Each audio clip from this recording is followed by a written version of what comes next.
Hey, what's up folks? My name is Goran. Today we'll be talking about refugiums. Specifically, we'll be talking about Chaetomorpha, aka Chaeto.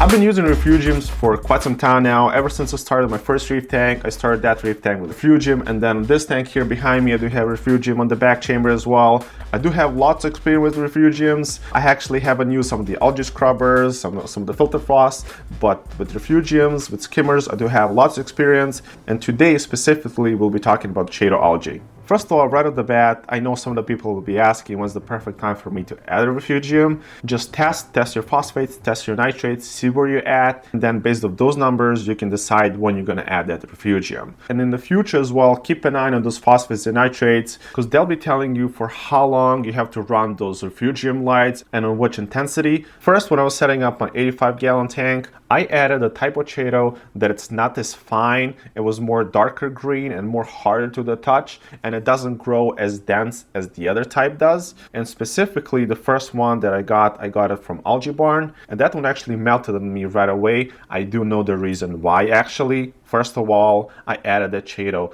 right off the bat when I set up my tank. And that's one other thing that you don't want to do. You want to have some phosphates and some nitrates in your tank so you can get that Chaeto going. If you don't have none of the nutrients, your Chaeto is just going to melt. And one other thing between these two types of Chaeto I'll be talking about.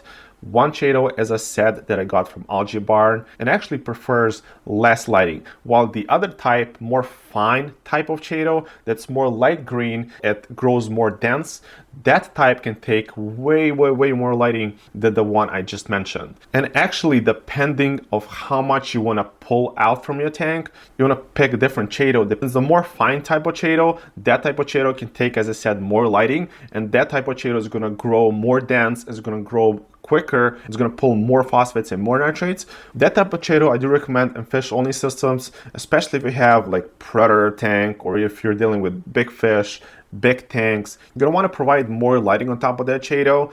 Like for instance, I used to use old H380 Kessel, and I believe new one is called A360X. Those two lights or any other lights that produce lots of power and just have a big punch, they'll be perfect for that type of Chaeto and perfect for that type of tank. And on the other hand, if you have a mixed reef tank, you might want to consider the other type of Chaeto, which is going to grow slower and won't pull as much as phosphates and nitrates from your water. And that type of Chaeto is actually a variety that I'm running right now. And I do have Castle H160 on top of that Chaeto. Since I mentioned the lighting, the perfect lighting to grow your Chaeto is the lighting that you can actually ramp up or ramp down intensity of the lights. And you don't want to get the lighting that you cannot manage intensity. You're going to end up having a problem. It's actually the problem I had with my H380 because I had just too much of a lighting. It was stripping all my phosphates and nitrates. That light didn't have a function to lower down the intensity. So only option I had with that lighting is just to shorten the period of time it was on. If you have a smaller tank than 120 gallons or so,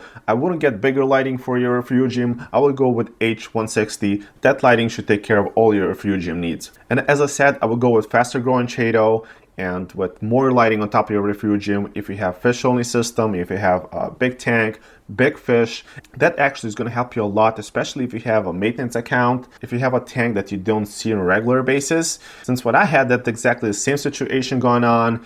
Sometimes I'll end up not cleaning my glass for a month or so. All that Chaeto was stripping all of my nitrates, all of my phosphates. There was nothing for that hair algae to consume. Actually, right now, since all my corals are starting to fill in and my tanks start to look more and more full, more and more mature, I even started to run my H160 just for 45 minutes a day. And maybe in the future, I'm probably going to have to take that Chaeto completely out since all the corals are picking up all the phosphates and nitrates, and I just don't need all that extra filtration that was actually necessary when I was starting the tank. So let me do a quick recap. Again, if you have a bigger, larger tank, if you need more filtration, if you want to clean your aquarium glass less, you're going to grab the finer type of Chaeto. You're going to put more lighting on top of that tank. And again, you don't have to worry about phosphates and nitrates because you don't have any corals in that tank. And that Chaeto is going to strip all those phosphates and nitrates away. But if you have a reef tank, you want to pick the Chaeto that doesn't grow as fast. You're going to have less lighting on top of the Chaeto. You're going to test a lot to make sure not to bottom down those phosphates and nitrates. In the beginning, you're going to run those lights a little bit more. As your coral grow, you're going to have to lower the intensity or ramp down the lights. And that's basically it for this video. If you guys made it so far, feel free to like the video, subscribe of course. If you guys missed my last video where I talked about how fast some of the LED lights degrade, go and check that video out. With all that out of the way, see you guys next video. Peace.